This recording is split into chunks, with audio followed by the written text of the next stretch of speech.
الحمد لله رب العالمين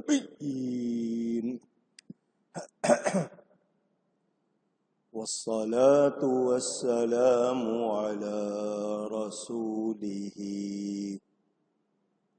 سيد المرسلين خاتم النبيين رحمة للعالمين شفيع المذنبين سيدنا ومولانا محمد رسول رب العالمين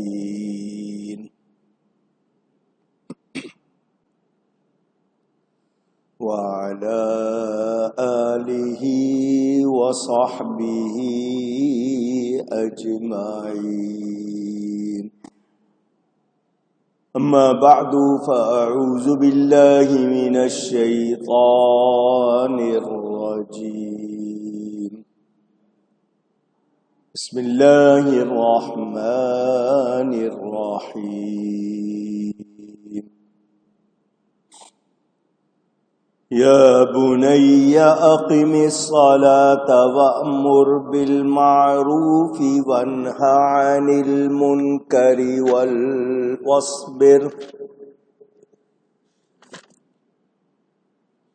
واصبر على ما أصابك إن ذلك من عزم الأمور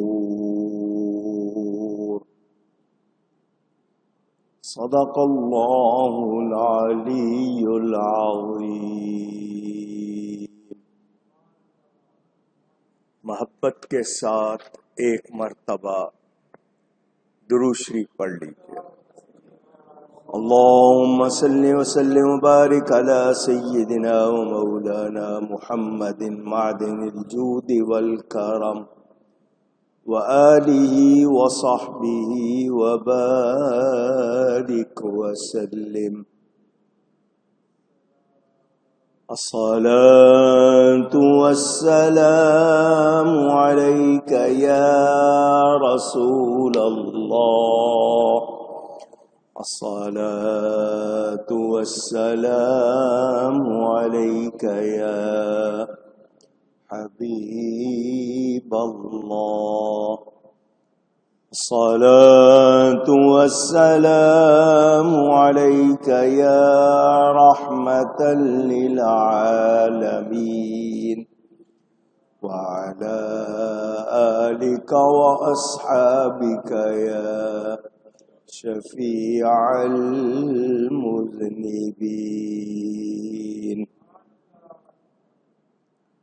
حمد و صلات کے بعد قرآن کریم کی سورہ لقمان کی تفسیر کا بیان آپ سن رہے ہیں۔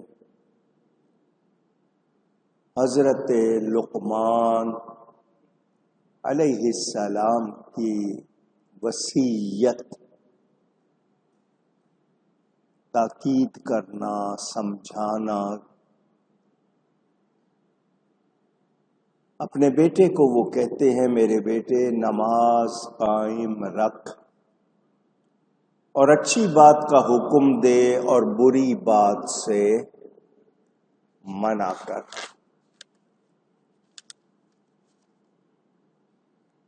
اور جو افتاد تجھ پر پڑے اس پر صبر کر، جو تجھے پہنچے تکلیف ہو اس پر صبر کر، بے شک یہ ہمت کے کام ہیں۔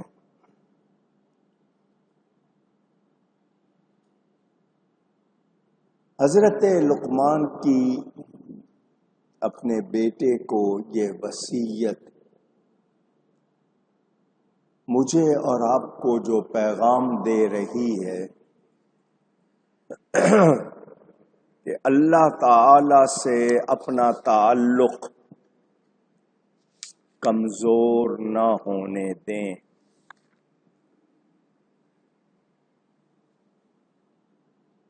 ایک مومن کو کوشش کرنی چاہیے کہ وہ اپنے رب کو راضی رکھنے کے لیے محنت بھی کرے، ہمت بھی کرے۔ نماز کے حوالے سے میں نے بتایا تھا یہ اکمل عبادت ہے، بلکہ اکمل العبادات، تمام عبادتوں میں اہم بھی ہے۔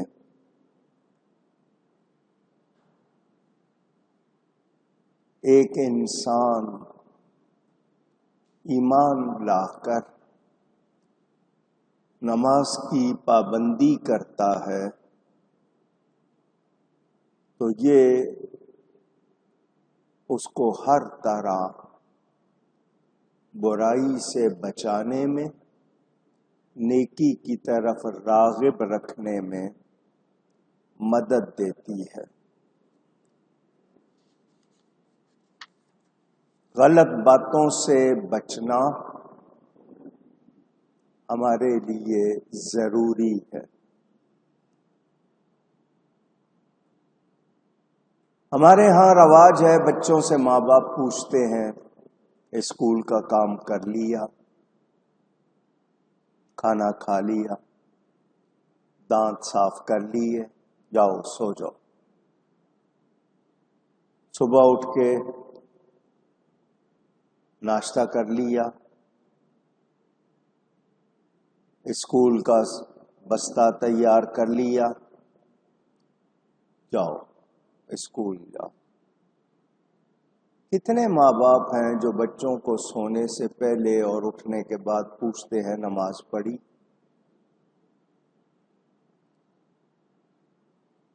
خود نہیں پڑھتے تو بچوں سے کیا پوچھیں گے؟ چھوٹی عمر سے ان کو نماز کی تاکید کرتے رہیں، 7 سال کے ہو جائیں نماز پڑھنے کو کہیں، 10 سال کے ہو جائیں تو سختی کریں اور نماز کی عادت ڈال دیں۔ مگر ہم کوتاہی کرتے ہیں۔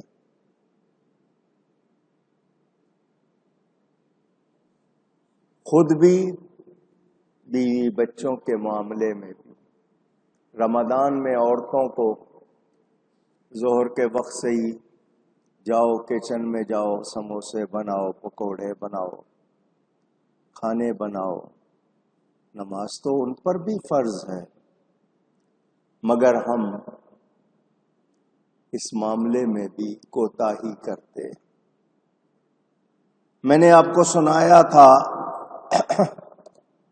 ماں باپ کس طرح بچوں کو نماز کی عادت ڈالتے ہیں۔ واقعہ مشہور ہے، شیخ الاسلام والمسلمین سلطان الزاہدین حضرت سیدنا بابا فرید الدین مسعود گنج شکر رضی اللہ تعالی عنہ کم سن تھے۔ ماں نے نماز کی عادت ڈالنے کے لیے بچے کو کہا، بیٹا نماز پڑھو گے تو شکر ملے گی، جس طرح آج کل آپ ٹافی یا کینڈی وغیرہ دیتے ہیں۔ اچھا، وضو کرایا، بچے کو نماز کے مصلے پہ کھڑا کیا، شکر کی پڑیا بنا کر مصلے کے نیچے رکھ دی۔ بچے نے نماز پڑھی، ماں خوش ہوئی، اماں شکر کہاں ہے؟ مصلے کے نیچے دیکھو، پڑیا ملی۔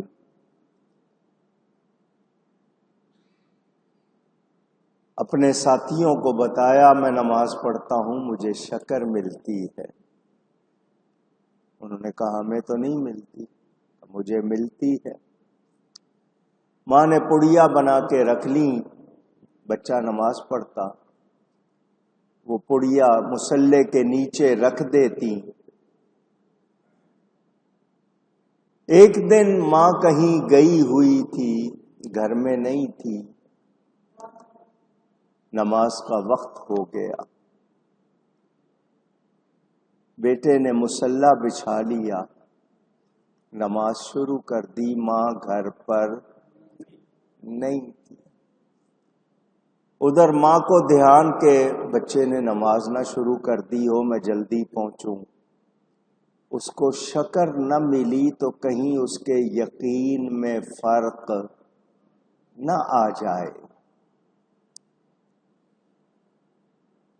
ادھر بیٹے نے نماز شروع کر دی، اللہ تعالی نے فرشتے کو حکم دیا، ماں موجود نہیں ہے، جاؤ تم شکر رکھا۔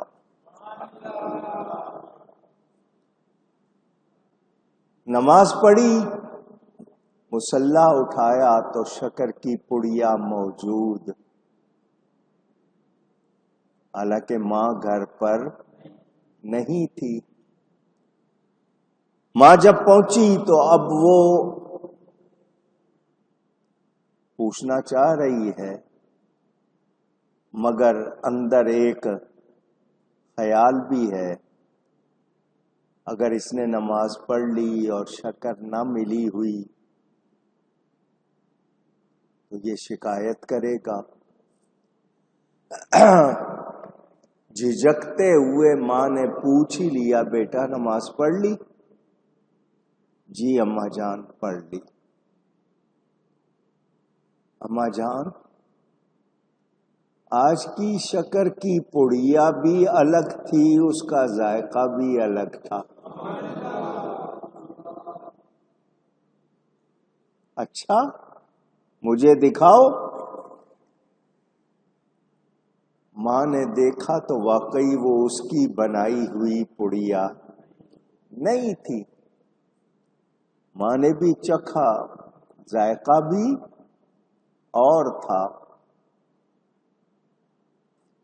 آنکھوں سے آنسوؤں کی لڑیاں بہہ نکلی، بیٹے کو چوما اور کہا، بیٹا آؤ تمہیں میں بتاؤں، میں نے چاہا تھا کہ تمہیں نمازی بنا دوں، تمہیں نماز کی عادت پڑ جائے۔ تم نماز پڑھتے تھے، میں شکر کی پڑیا خود تمہارے مصلی کے نیچے رکھ دیتی تھی۔ بیٹا آج میں گھر پر نہیں تھی، یہ پڑیا میں نے نہیں رکھی، یہ اللہ کی طرف سے آئی ہے۔ تمہارا یقین کو مضبوط کرنے کے لیے، لیکن یہ روز نہیں آئے گی۔ میرا مقصد تمہیں نماز کی عادت ڈالنا۔ بیٹے کو بھی بات سمجھ آ گئی، یہ مائیں محنت کرتی تھیں۔ آپ نماز پڑھیں، بچے آپ کے ساتھ آ کے خود کھڑے ہو جائیں گے، خود پڑھنے لگ جائیں گے، مگر ماں باپ ہی نہ پڑھیں تو بچے پھر کیسے پڑھیں گے؟ اس نماز کے کتنے فائدے ہیں وہ بھی ہمیں یاد رکھنے چاہیے، مگر ہم اللہ کی رضا کے لیے پڑھیں، وہ راضی ہوگا تو بہت انعام عطا فرمائے گا۔ ہماری صبح نماز سے ہو، قرآن کی تلاوت سے ہو، سارا دن کامیاب گزرے گا۔